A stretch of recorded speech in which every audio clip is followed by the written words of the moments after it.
जय जय शङ्कर हर हर शङ्कर जय जय शङ्कर हर हर शङ्कर जय जय शङ्कर हर हर शङ्कर जय जय शङ्कर. குரு தெய்வத்தின் குரல் 6ஆம் பாகம். உபதேசகராகிய தேசிகர். ஞானியின் வெள்ளரிப்பழ முக்தி. இந்திரஜாலமான இந்த துவைத உலகம் அப்படியே வீழ்ச்சியடையும்படியான பிரௌடமான அனுபூதியில் இருக்கும் ஒரு மகான். பிரௌடம் என்றால் முற்றி கனிந்தது என்று அர்த்தம். பிரௌடம் முற்றி கனிந்து காம்பையும் விட்டுவிட்டது. ஆனாலும் இந்த இந்திரஜால துவைத லோகத்திலிருந்து அவர் இற்று விழுந்தார் என்று சொல்வது கூட அவ்வளவு சரியில்லை. அவருக்கு ஞானம் முற்றி கனிந்தவுடன் அவர் என்னமோ இற்று போகிறது விழுகிறது என்றெல்லாம் கூட பண்ணாமல் அவர் பாட்டுக்கு தன்னுடைய அனுபூதி நிலையில்தான் சகஜமாக இருந்தார். ஆனாலும் தானாகவே துவைதலோக மேஜிக், அதாவது இந்திரஜாலம் அவரை விட்டு அந்தண்டை ஓடிவிட்டது. அதுவாகவே வீழ்ச்சியடைந்து விட்டது. பிரௌட நிஜானுபூதி கலித துவைத்தேந்திர ஜால. பின்குறிப்பு: ஆச்சாரியாலின் பிரௌடானுபூதி தொடக்கம். மாயையை விட்டு ஞானி விலகுகிறான் என்றில்லாமல் ஞானியை விட்டே மாயை விலகுகிறது என்ற இந்த விஷயம் திரையம்பக மந்திரத்திலும் சொல்லியிருக்கிறது. பந்தத்திலிருந்து உர்வாருகம் மாதிரி விடுபடணும் என்று முக்கண்ணனான பரமேஸ்வரனை பிரார்த்திக்கும் மந்திரம் அது.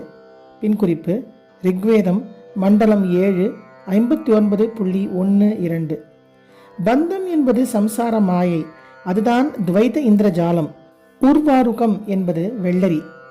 வெள்ளரி பழம் மாதிரி விடுபட வேண்டும் என்றால் என்ன சொல்கிறேன். அந்த பழம் முற்றி கனிந்த பிற்பாடும் மற்ற பழங்கள் மரத்திலிருந்து விழுகிறாற் போல விழுவதில்லை. என்ன காரணம் என்றால், அது பழுப்பது காய்ப்பது எல்லாமே மரத்தில் இல்லை, கொடியில்தான். வெள்ளரி என்பது கொடியை தவிர செடியோ மரமோ இல்லை. அந்த கொடியையும் பந்தல் போட்டு படரவிடும் வழக்கம் கிடையாது. முழுக்க பூஸ்பரிசம் இருந்தால்தான் அந்த கொடியின் வளர்ச்சிக்கு நல்லதென்பதால் நிலத்திலேயே தான் படர விடுவது.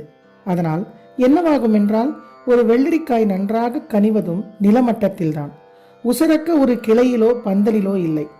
இப்படி பழம் முற்றி கனிந்தவுடன் காம்பு தானே இற்று போய்விடும். ஆனாலும் பழம் இருந்த இடத்திலேயே தான் இருக்கும். ஏனென்றால் அதுதான் விழ முடியாமல் நிலமட்டத்திலேயே இருக்கிறதே. கொடிப்பாட்டுக்கு படர்ந்து கொண்டே போகும். அப்போது பழம் எந்த இலை பாகத்தோடும் காம்போடும் ஒட்டி கொண்டிருந்ததோ அவையும் அந்தண்டை நகர்ந்து போய்விடும். அதாவது காம்புதான் இதை விட்டு விலகிற்றே தவிர இது விலகுவது விடுபடுவது என்ற காரியத்தை கூட பண்ணுவதில்லை. இதே போலத்தான் ஞானி சம்சார பந்தத்திலிருந்து விடுபடுவது என்பது அது ஒரு விஷயம் மாதிரியும் இவன் அதில் முற்றி பழுத்து விழுவது மாதிரியும் இல்லை. ஞானத்தில் அவன் பழுத்த பழமான பின்னும் தான் பாட்டுக்கு இருந்தபடியே தான் இருப்பான். வெளியிலே காரியம் பண்ணினாலும் உள்ளே அச்சலமாக சலனமே இல்லாமல் தான் இருப்பான். சம்சாரத்திலிருந்து விடுபட்டு அப்புறம் மோட்சம் என்று எங்கேயோ ஒரு லோகத்திற்கு போவது என்ற காரியம் அவனுக்கு இல்லை. துவைத்திகள் தான் அப்படி எங்கேயோ உள்ள ஒரு மோட்சத்திற்கு போவது. அத்வைத்த ஞானி இங்கேயே இந்த லோகத்திலேயே ஷரீரத்திலே இருப்பதாக தெரியும் போதே ஆத்ம சாட்சா்காரம் பெற்றவன். அதுதான் விடுபட்ட நிலையான மோட்சம் என்பது. விடுபட்ட என்றாலும் இவன் ஒன்றும் விடுபடும் காரியம் பண்ணவில்லை. இவன் பண்ணியது ஆத்மாவே குறியாக விசாரம் செய்ததுதான். அதனால் சாட்சா்காரம் வந்து தான் ஆத்மாவே என்று தெரிந்து கொண்டு அதுவாகவே இருப்பான். அப்போது பந்தம் சம்சாரமாயை என்பது அதுவே கத்தரித்து போய்விடும். துவைத்தம் நகர்ந்து ஓடி போய்விடும். வெள்ளரிப்பழம் பூமியிலேயே இருப்பது போல இவனும் லோகத்தில் முந்தி எங்கே இருந்தானோ அங்கேயே ஜீவன் முக்தன் என்ற பெயரில் தொடர்ந்தும் இருந்து கொண்டிருப்பதாக தெரியும். ஆனாலும் லோகத்தில் தனி ஜீவ மனசின் வாழ்க்கை என்று வேரோடி படர்ந்திருந்த ஒரு கொடியோடு இவனுக்கு முந்தி இருந்த பிணைப்பு இப்போது கத்தரித்து போயிருக்கும். இவனாக விடுபடாமலே இவனை விடுவித்துவிட்டு அது ஓடி போயிருக்கும். இதுதான் வெள்ளரிப்பழ முக்தி. இது வழக்கமாக நான் சொல்வது.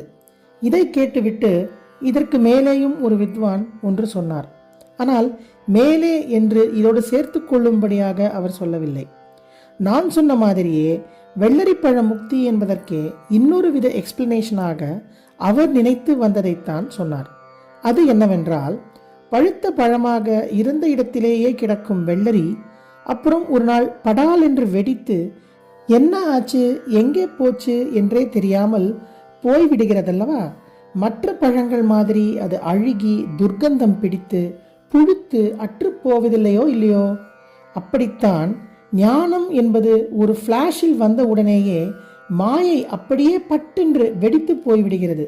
கொஞ்சம் கொஞ்சமாக அழுகி கிழுகி அவிந்து போகாமல் ஒரே போட்டில் போன இடம் தெரியாமல் போய்விடுகிறதென்று தாம் அந்த மந்திரத்தை புரிந்து கொண்டு மற்றவர்களுக்கும் எக்ஸ்பிளைன் பண்ணி வந்ததாக அவர் சொன்னார். இருந்த இடத்திலேயே முக்தி என்று இதை நீங்கள் எக்ஸ்பிளைன் பண்ணியிருப்பதே இன்னும் பொருத்தம் என்று இப்போது தெரிகிறது. பந்தத்திலிருந்து விடுதலை என்று மந்திரத்தில் வருவது சம்சார கொடி பழத்தை விட்டு விலகி அதற்கு விடுதலை தருவதற்கே பொருத்தமாய் இருக்கிறது.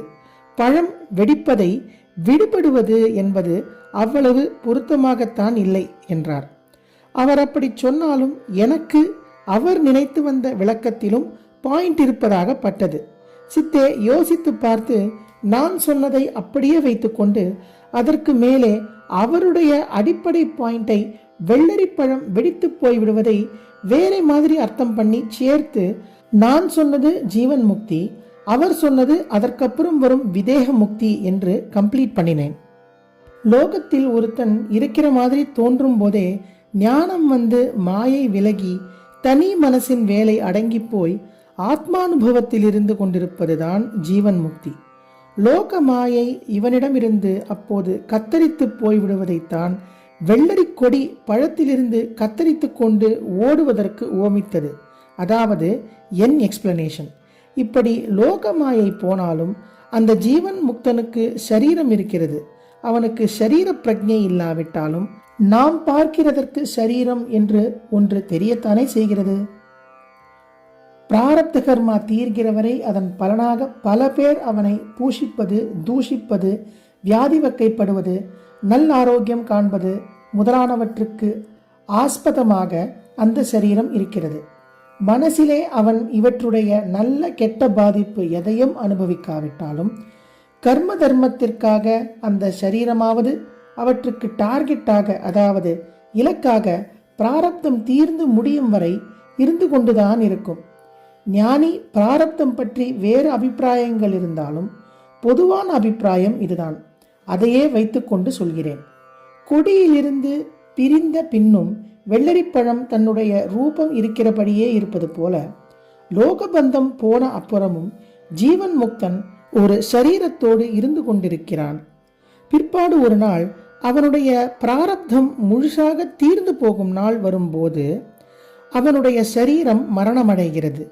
அதுதான் விதேக முக்தி. தேகத்தில் இருந்து கொண்டே அவன் மாயை விலகி ஆத்மாவை அனுபவித்து வந்தது ஜீவன் முக்தி. அப்போது மனசின் பந்தம் போனார் போலவே இப்போது தேக பந்தமும் போய் மரணம் ஏற்படுவதால் இது விதேக முக்தி. ஞானியான அப்புறமும் அவனுக்கு இருந்த பிராரப்த கர்மா இப்போது அடியோடு இல்லாமல் வெடித்து விட்டது. அந்த வித்வான் நினைத்த மாதிரி இல்லாமல் இதிலும், அதாவது வெடிப்பதிலும் பந்த மோச்சனம் இருக்கிறது. பழத்தை அதன் ரூபம் பந்தப்படுத்தத்தானே செய்கிறது. ஞானிக்கு என்னதான் பந்த உணர்ச்சி இல்லாவிட்டாலும் தேகம் என்று இருக்கும் வரையில் அதை வைத்து கொண்டு நடப்பது, அதற்கு ஓய்வு கொடுப்பது, ஆகாரம் போடுவது, குளிப்பது, இயற்கை கடன் தீர்ப்பது என்றெல்லாம் பல செய்யும்படி இருப்பது நம்முடைய பார்வையிலாவது அவனுக்கும் உள்ள பந்தமாகத்தானே தெரிகிறது. மரணம் என்று நமக்கு தெரியும் அவனுடைய விதேக முக்தியிலேயே இந்த தேக பந்தம் போகிறது. நமக்கெல்லாம் இந்த ஸ்தூல தேகம் செத்த அப்புறமும் சூக்ஷ்ம தேகம் இருக்கவே செய்யும். அதுதான் லோகாந்தரங்கள் போய் ஸ்வர்க நரக பித்ரு லோகாதிவாசங்களை அனுபவிப்பது, அப்புறம் மறுபடி இன்னொரு ஜென்மாவில் இன்னொரு தேகத்தில் புகுந்து கொள்வது. ஞானிக்கு இப்படி சூக்ஷ்ம சரீரம் என்று ஒன்றில்லை. லோகாந்தர பிராப்தி, புனர்ஜென்மா ஆகியவை இல்லாமல் இந்த தேகத்தின் மரணத்தோடேயே சகலமும் முடிந்து போகின்றன. நமக்கு அவை ஏற்பட காரணம் கர்ம பந்தமே. கர்மாவினாலேயே அதற்கேற்றபடி ஸ்வர்க்க நரகம் போவது, மறுபடி பிறப்பது என்று நமக்கு ஏற்படுகிறது. ஞானிக்கோ பிராரப்தம் தீர்ந்து தேகம் செத்து விழுகிற போது கர்மமும் முழுக்க தீர்ந்து விடுகிறது. அதாவது ஸ்தூல தேக பந்தம் என்ற ஒன்று விடுபடும் போதே அதற்கப்புறமும் சூக்ஷ்ம தேக பந்தம் என்பதில்லாமல் அப்போதே சூக்ஷ்ம தேகத்தையும் கூட சேர்த்து கொண்டு பட்டென்று சாவோடு போய்விடுகிறது. கர்ம பந்தம் துளி கூட பாக்கி இல்லாமல் அப்படியே போய்விடுகிறது. இப்படி ட்ரேஸ் கூட இல்லாமல் அவை பட்டென்று போய்விடுவதற்கு வெள்ளரிப்பழம் பட்டென்று வெடித்து என்னவாச்சு என்றே தெரியாமல் மறைந்து விடுவது சரியான உபமானம்தானே. மனசின் பந்தம் போய் ஏற்படும் ஜீவன் முக்தி கொடி கத்தரித்து போய் பழம் அப்படியே கிடக்கும் நிலை. பிராரப்த கர்ம பந்தமும் அதிலேயே அடக்கமான தேக பந்தமும் வெடித்து போய் ஏற்படும் விதேக முக்தி. கிடந்த பழம் வெடித்து இருந்த இடம் தெரியாமல் போய்விடுவது. இன்னொரு வித எக்ஸ்பிளனேஷன் கூட தோன்றிற்று. ஜீவன் முக்தர்களான ஞானிகளில் சில பேர், நம்முடைய ஆச்சாரியால், மாணிக்கவாச்சகர் போன்றவர்கள் ஜீவனம் முடிந்து, அதாவது தேகத்திற்கான ஆயுஷ் முடிந்து மரணமடைந்து விதேக முக்தர்களாகும் போது அந்த தேகம் ரோகத்தினால் அழுகி துர்க்கந்தம் எடுத்து புழுத்து இழுத்து காலமானதாக இல்லை. அவர்களுடைய தேகம் ஜீர்ணமடைந்து சவமாக ஆவது என்றில்லாமல் நல்ல ஆரோக்கியத்தோடு இருக்கும் போதே என்னவாச்சு எங்கே போச்சு என்றே தெரியாமல் அகண்டாகாரத்தில் அப்படியே மறைந்து விட்டதாக இருக்கிறது. வெள்ளரிப்பழம் வெடித்து இருந்த இடம் தெரியாமல் மறைந்து விடுவது இந்த மாதிரி தான், அல்லது அந்த மாதிரி தான் இது என்று வைத்துக் கொள்ளலாம். அந்த மந்திரத்தில் முக்தி தரும் திரம்பகேஸ்வரனை சுகந்தமுள்ளவன் என்றும் புஷ்டியை விருத்தி செய்கிறவன் என்றும் சொல்லியிருக்கிறது. வெள்ளரிப்பழம் ஜீரணத்தி போகாமல் நல்ல புஷ்டியுடனும் துர்க்கந்தம் எடுக்காமல் சுகந்தமாகவும் இருந்து கொண்டே பட்டென்று வெடித்து இல்லாமல் போய்விடுவது போல மேலே சொன்ன ஞானிகளின் சரீரத்திற்கும் ஏற்படுவதாக சொல்லலாம். வெள்ளரி விஷயத்தில் அது வெடிப்பதால் சத்தம் எழும்பும். இந்த மகான்கள் விஷயத்தில் சத்தமாக சொல்லாமல் ஜோதியோடு ஜோதி கலந்தது என்று சொல்கிறார்கள். அதாவது ஒலிக்கு பதில் ஒளியை சொல்கிறார்கள். அப்படி ஜோதியாக தெரிவதும் ஒரு க்ஷணம்தான். உபச்சாரத்துக்காக அப்படி தெரிவது. அப்புறம் எங்கேயும் பரவிய அரூப நிலையான பிரம்மத்தின் அகண்டாகாரம்தான். அவுட்வானம் விடும்போது வெடிச்சத்தம், ஜோதி பிரகாசம் இரண்டும் இருக்கிறதென்றால், வெள்ளரி அவுட் ஆகிற போது வெடிச்சத்தம் மட்டும் இருக்கிறது. மகான்கள் அவுட் ஆகும்போது ஜோதி பிரகாசம் மட்டும் இருக்கிறது. ஞானத்தில் போய்தான் என்றில்லாமல் உசந்த பக்தியிலேயே போய் நந்தனார், மீராபாய் போன்றவர்களும் இப்படித்தான் உடம்பை சவமாக விட்டு போகாமலே அப்படியே சரீரம் மறைந்து அகண்டாகாரமானதாக இருக்கிறது. இதையும் வெள்ளரிப்பழ முக்தியாக உவமிக்கலாம். ஜீவன் முக்தி, விதேக முக்தி என்று இரண்டு நிலை இருப்பதில் மாயாபந்தம் தெரித்து ஏற்படும் ஜீவன் முக்திக்கு என் எக்ஸ்பிளனேஷனை வைத்துக் கொள்ளலாம்.